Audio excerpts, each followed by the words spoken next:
Your biggest exam is right around the corner, but instead of the quiet you need, your house sounds like a reality show you never signed up for.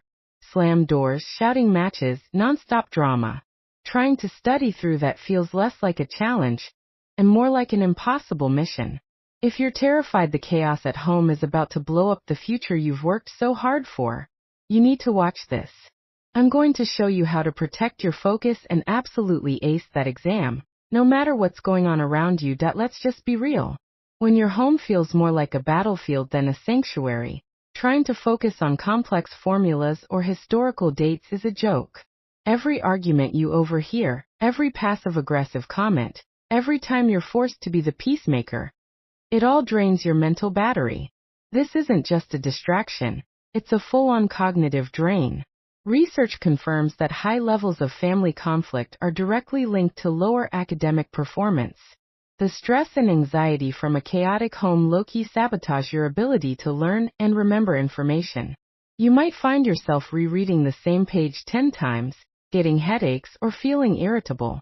Those are all classic signs of stress that will wreck your exam readiness. This isn't about willpower. It's about your brain's bandwidth. Constant conflict puts your body in a state of high alert, and it's almost impossible to switch from that fight or flight mode into the calm, deep focus you need for studying. You feel overwhelmed, maybe hopeless, and start to worry that your environment will define your results. But it doesn't have to. Okay, take a deep breath. The secret here isn't changing your family, it's changing your strategy.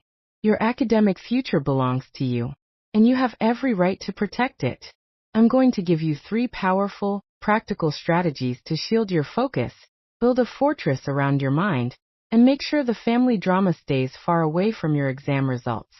These aren't just aesthetic tips that don't actually work, they're your new cheat codes.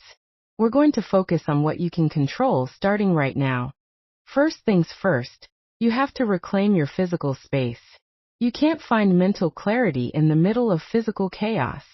Your environment is the foundation of your focus, so it's time to become the boss of that space. Start by creating a study sanctuary. This doesn't mean you need a whole new room.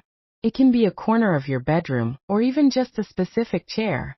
The key is to make it a study-only zone. When you're there, your brain knows it's go time. Vibe check it with things that make you feel calm. A small plant, a photo that inspires you, or just a neatly organized desk.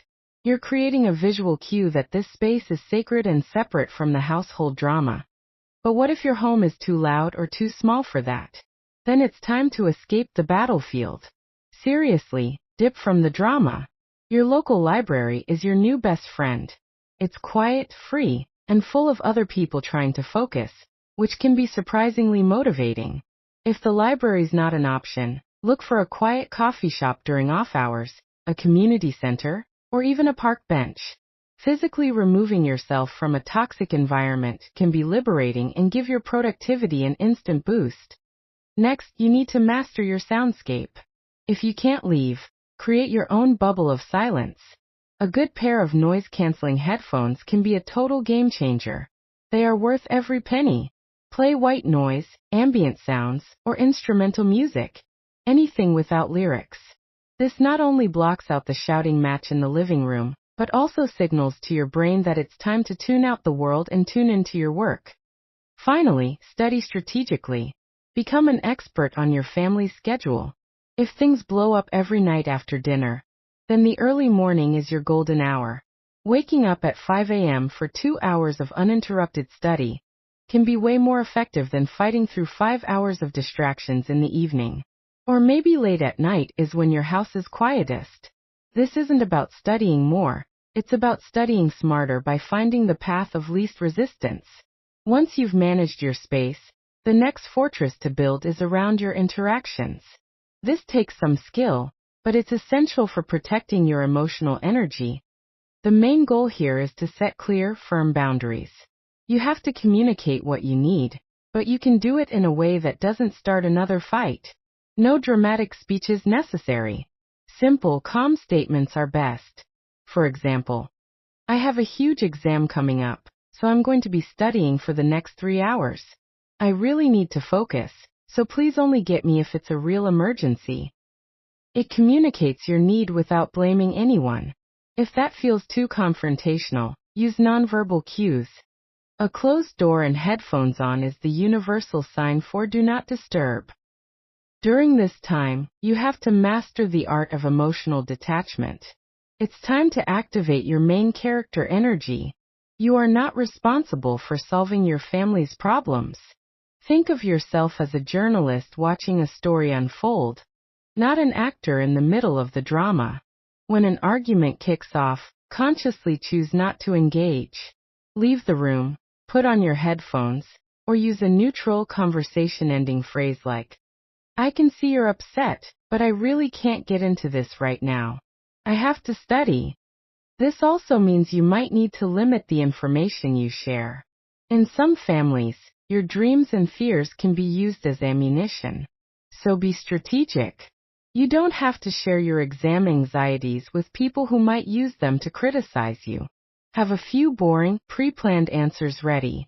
If someone asks how studying is going, a simple, "It's going fine, thanks," followed by changing the subject. "What's for dinner?" can work wonders. And finally, learn to say no to things that can wait. In the final weeks before an exam, your focus is your most valuable asset. You are not obligated to run every errand or mediate every dispute. It's not selfish to prioritize your future. It's necessary. Be polite but firm. "I can't do that right now, but I can help you with it after my exam on Saturday." These strategies are a starting point, and I know so many of you have come up with your own brilliant ways to deal with this. Let's use the comment section to help each other out. Spill the tea on one strategy that has worked for you when trying to study in a stressful home. Your tip might be the lifesaver someone else needs to get through their exam week. This is the final fortress, and it's the most important one. Because even if you've perfected your environment and your interactions, the battle inside your own head is often the toughest. The one thing that is 100% in your control is your mindset. First, you have to accept what you can't control. You can't change your family. Wasting precious energy wishing they were different is a losing battle that will only leave you exhausted. Real power comes from accepting the situation for what it is. It is what it is. And pouring all of that energy into what you can control. Your reactions, your choices, and your effort. This isn't giving up, it's being strategic. You also have to practice self-compassion and use affirmations. A toxic environment can fill your head with self-doubt. You have to be the one to fight back. Be your own biggest supporter. When you hear those negative voices, replace them with your own. Tell yourself, "This chaos is not my fault. I am smart and capable. I'm doing the best I can in a tough situation." Write these down. Say them in the mirror. These aren't just cheesy phrases. They are tools to rewire your brain to believe in yourself. Next, develop some in-the-moment stress busters. When you feel that anxiety creeping in, you need a quick way to get back to center. Deep breathing is incredibly powerful. Inhale for 4 counts, hold for 4, and exhale for 6. Just a few rounds can calm your entire nervous system. You can also try journaling.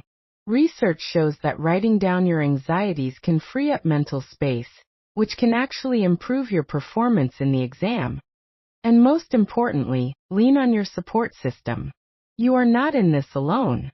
Assemble your squad.